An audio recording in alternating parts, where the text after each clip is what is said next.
Welcome to Shoe Time in the Morning with Mitch. Ladies and gentlemen, boys and girls, welcome to a special 21 version of Shoe Time in the Morning with Mitch. In the kitchen, talking nutrition. How's everyone doing out there? Brand new year, hope everything is going well. Happy birthday to all those people that had birthdays over the holiday. Hope you had a wonderful birthday. We're back for a brand new year, about to set it off. Did you watch any football? San Jose State Spartans, undefeated for the first time since 1939. They won the conference championship. Can you believe it? We're here, we're there, we're everywhere to bring you knowledge for your head, and especially for this next couple of weeks, knowledge for what goes in your mouth, in your head, and into your belly. We're back here. First and foremost, guys, how was your holidays? I had a pretty good holiday, nice and mellow, just hanging tight. Didn't do much, just kind of hung with the family. How about you, Mr. Mitchell? Played a lot of golf. He's a golf man. I love golf. And where's the best place you played over the holiday there? You know, I went all the way to Fairfield. It was a gorgeous golf course, but I was talking to Mr. Morningway about it. The Thule fog was so thick that you hit the golf ball into this giant fog, and you had no idea where it went the whole time. How thick was it, Mr. Mitchell? It was like this. Wow, it's thick. Oh, I love it. Well, that'd be kind of hard. Hit the ball into the fog and you can't find it again. Very weird. Very weird. How about you, Mr. Morningway? Well, we took a lot of family walks. Just kind of walked and talked and at night, and it was cold a couple of those nights. So I love getting a beanie on, got the gloves, got a big down jacket. Very fortunate to have those things, but just going out in the cold and walking and staying somewhat warm and just talking about things and having no real time limit, no real sleep limit. So I don't know about you guys, my sleep's a little bit off, but it'll get back in shape coming up. It's nice being able to sleep late though, waking up at like 7:30. Oh, it's nice. Yes, it is. And speaking about nighttime, did you see the planets? What do they call them? The Christmas tree planets? What was it called? The Star of Bethlehem. Yeah, with Jupiter and Saturn They're all lined right up next to each other. Oh, very nice. Boy, that's beautiful. We live on a beautiful planet, guys. Absolutely. That is probably one of the most amazing things that I've seen. 1620, last time it happened like that. The year 1620. Now, Mr. Mitchell may have been alive, but Mr. Morningway and I are not quite there yet. Just kidding. He's not there much. But beautiful planet we live on. Hope you guys got to see things like that. How was your break? What's your favorite thing that you guys did over your holiday break? We know you guys don't all celebrate Christmas, but obviously Christmas was there. What was your favorite thing that you did if you didn't celebrate Christmas over the break? Or what was your favorite thing you did for Christmas if you did celebrate Christmas? We respect everybody out here in Shoe Time in the Morning land. Now, we are in the kitchen, obviously, and we're going to talk about nutrition. But before we do that, what would we be without having a little bit of knowledge of our favorite foods for right around this time? Because family is important, you know, friendship is important, and food is what kind of ties it together over the holidays. So let's start with my main man, Mr. Mitchell. Mr. Mitchell, what is your favorite thing that you eat over the holidays? You know, I like making dinners. I like cooking dinners. You know, lunches, it's just a sandwich. You know, although I do like breakfast. I do like whipping up some eggs and stuff like that when I have the time. And obviously with it being, you know, 2 weeks off, I've got plenty of time to cook. But I love dinners. And so when I was cooking, I try to, you know, we're talking about nutrition here. I try to stay healthy. So I do a lot of fish. I cook a ton of fish on the grill, in the oven. Occasionally I'll do some nice protein with some steaks and things like that. But for the most part, very lean. I try and go lean. You know, skinless, boneless chicken breasts, good cuts of good beef, and a ton of fish. I really like fish. Mm-hmm. That sounds good, but I got to do like I do my class. What did Mr. Mitchell, Father Mr. Mitchell, cook? What was your favorite holiday meal? You know, my dad was a grill master, and so I always remember steaks, barbecued steaks. I always remember, and a big giant baked potato. You know, talking about nutrition, but big heap of butter on that potato, a huge scoop of sour cream on top of that. Oh my God, as a kid, the good old days when you could eat anything you want and you never gained a pound, those days are long gone, my friend. Yeah. Oh, they're long gone. We're going to learn about metabolism from Mr. Morton shortly. But I think for me, I'm the same way. I think we talk all the time. We've had a lot of nutritional journeys that we've had. And I, too, like to eat healthy. So I eat a lot of meat and salads and fruits. That's what I do mostly. But for the holidays, my favorite thing, I think, growing up, we either had a honey baked ham or we had a prime rib for the holiday dinner.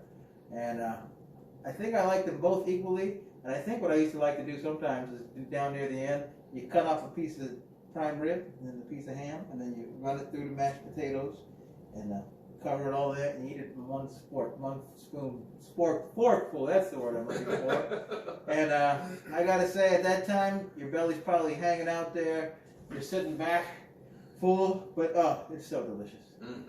How about you, Mr. Morton? Well, my favorite meals around this time of the year, the holiday times, is my mom would make a layered, baked, what do you call them, those trays? Like, you know. Casserole? Casserole. Thank you, Mr. Mitchell. Casserole. So she would layer it. She would put mashed potatoes down, and then she'd put corn down, and then she'd put stuffing down, and then more mashed potatoes and like cheese on top. Mr. Shoemaker, you've had that over my mom's, remember? I've had that. And it is not good for you, but it tastes good. But it's good, boy. It's oh, a boy, lot of calories, which we're going to talk about here in the next number of videos. But it was so delicious. And then recently, I'm talking a couple of nights ago, well, not so much now, the video's playing, but back when the holidays were happening, my wife baked these gingerbread cookies. And she baked about 24 of them, and I think I ate about 18 of them. And they were just so fluffy and so tasty. They were just wonderful. But those are the foods I think of when I think about Christmas time or the holiday seasons. Now, Miss Moore Henwick makes a mean cookie. We also told the kids beforehand, at least my class, about the peppermint bark that she made. That oh, yeah. Mr. Shoemaker still hasn't received. Class. Just saying. So, but all those things are delicious. And we hope you guys had a very delicious holiday as well. But things are all good in moderation. And what we're going to talk about for the next couple weeks is how to know that we're eating healthy, right? We talked a little bit about metabolism. We're going to get into that later on in the unit. But just to summarize, your metabolism is how fast your body can burn the food. So when you're young and you're growing like you guys are, you're either right in the throes of what we call puberty. You can't escape it, guys. All right? Or you're just beginning to start. Your body's going to get a growth spurt. You're going to go from being a young adolescent to being a young man or a young woman. And as your body starts to grow through these changes, you have a higher nutritional need to make sure that you grow and develop into what you are going to become eventually in your adult life. Body's a temple. Your body's a temple, absolutely. And here's the reality, folks. Usually in my class we do that. We haven't had a chance to see you. At the beginning of the year, we mark how tall we are. We also mark how much you weigh. And then we go throughout the year. At the end of the year, we'll then take another look at how tall you are at the end and how much you weigh. And in 7th grade, you can ask some of our 8th graders in Mr. Martin Henwick's class that had me last year. We never got to that in one.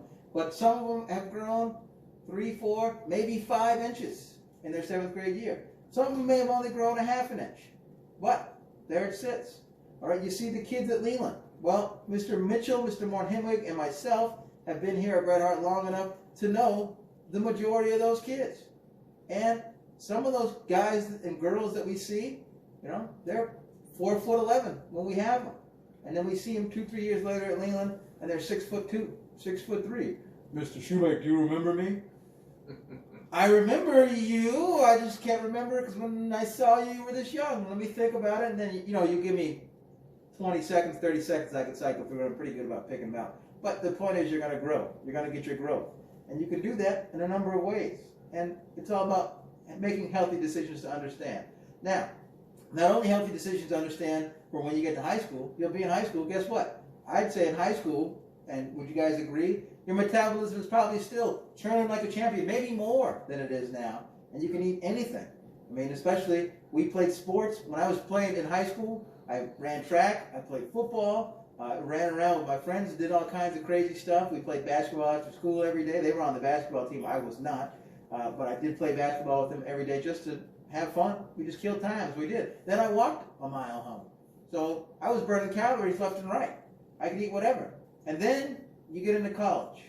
And then after college, you get to have a little job where maybe you're not moving as much. You know, maybe also what are some things that impede? You got more money now. So instead of just eating whatever mom and dad cooked or eating a healthy thing here and there, you might all of a sudden say, you know what, I'm here with my significant other or your buddies, and they got a little money.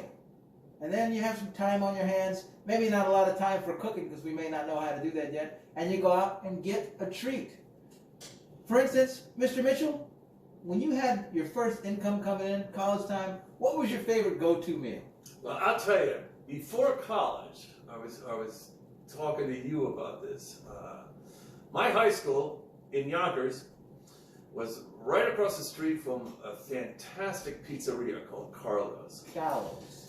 And so this is way back in the 70s, and my go-to lunch was not school food. I'd walk across the street to Carlo's, and I could get 3 slices of pizza and a Coke for $1. For $1? $1, baby! Woo. 3 big, huge slices and a Coke. And I think Mr. Shoemake might have been right next to you. Every day had him, give me two orders of the $1. Unbelievable. Good old days. What's the best pizza you got? What kind of slice?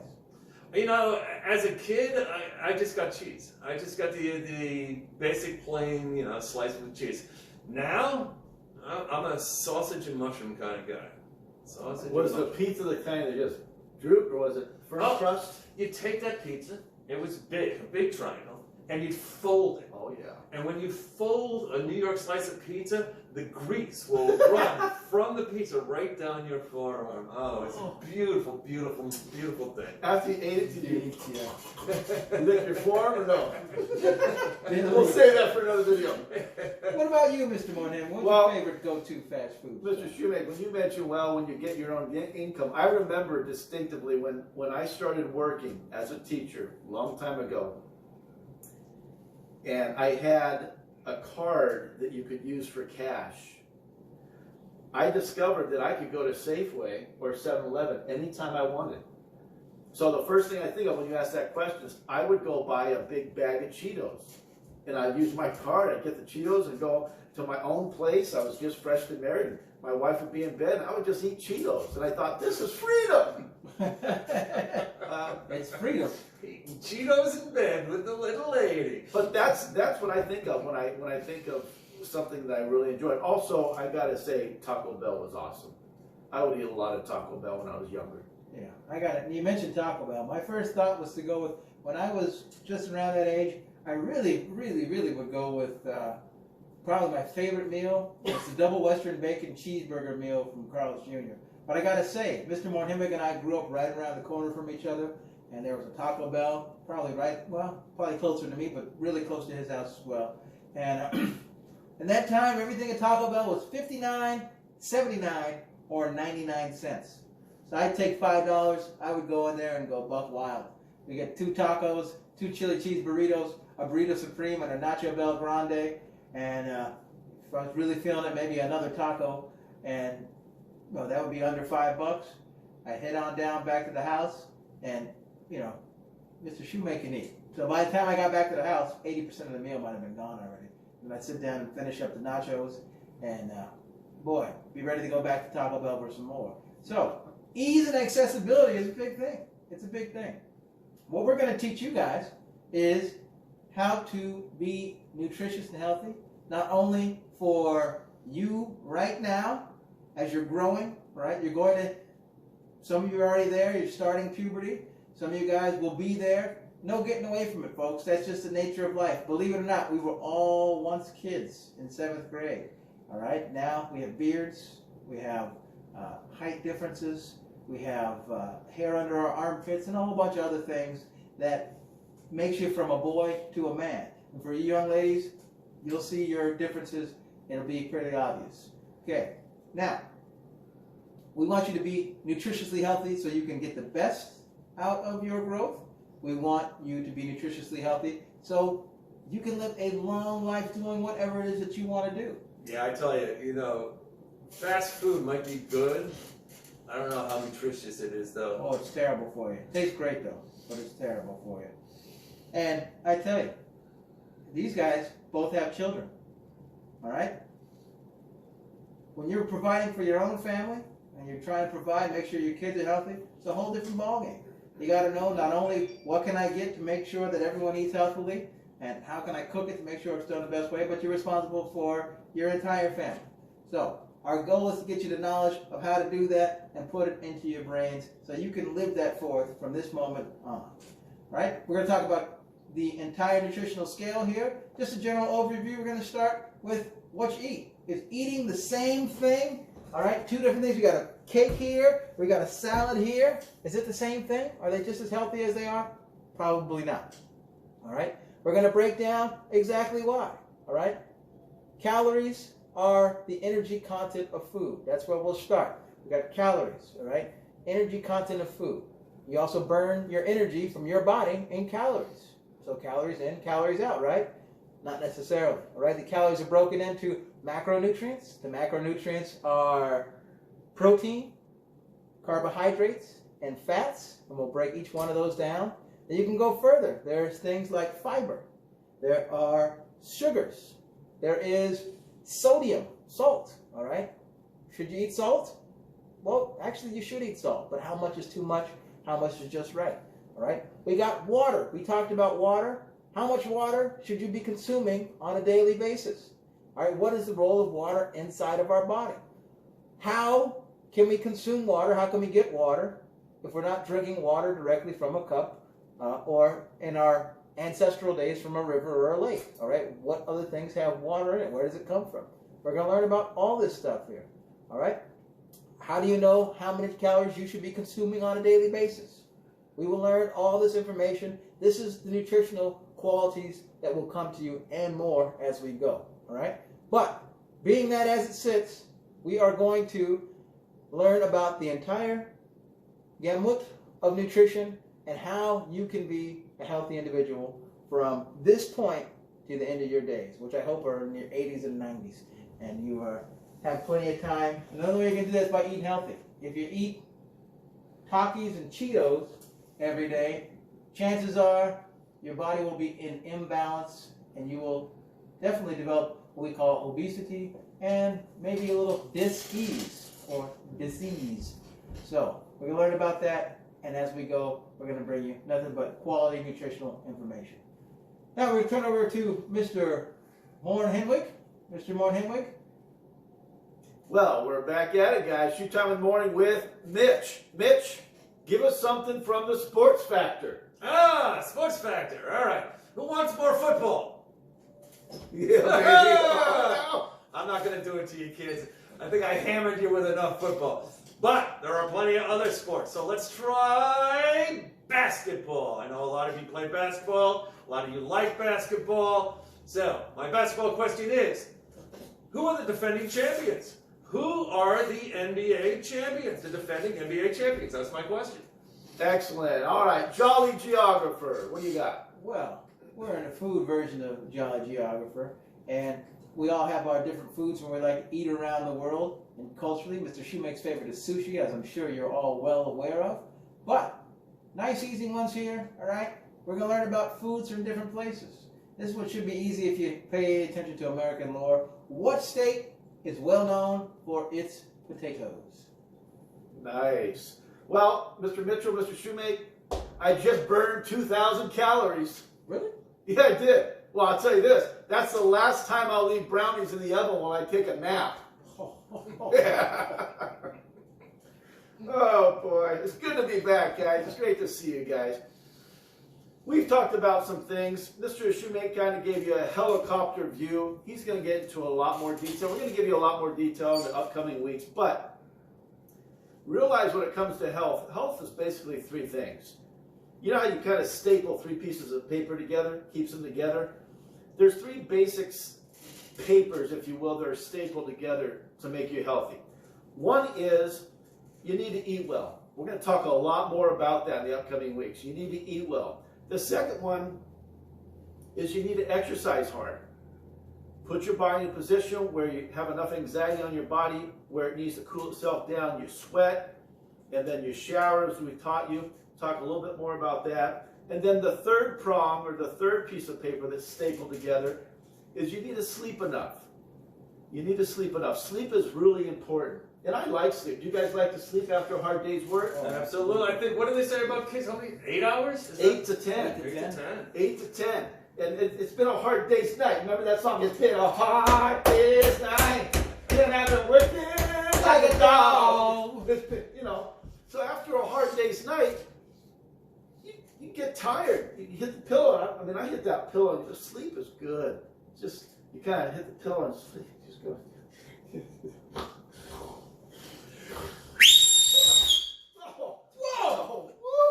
Whoa! What is going on here? What are we doing here? We're building healthy relationships. What's the purpose of Bret Hart? HR squared. Honesty, respect, responsibility. Ladies and gentlemen, we're so happy to have you back. We hope you had a wonderful break. Keep being on the best you that you can be. Be a little bit better today than you were yesterday. And keep on pushing. Push on 3. 1, 2, 3. Push!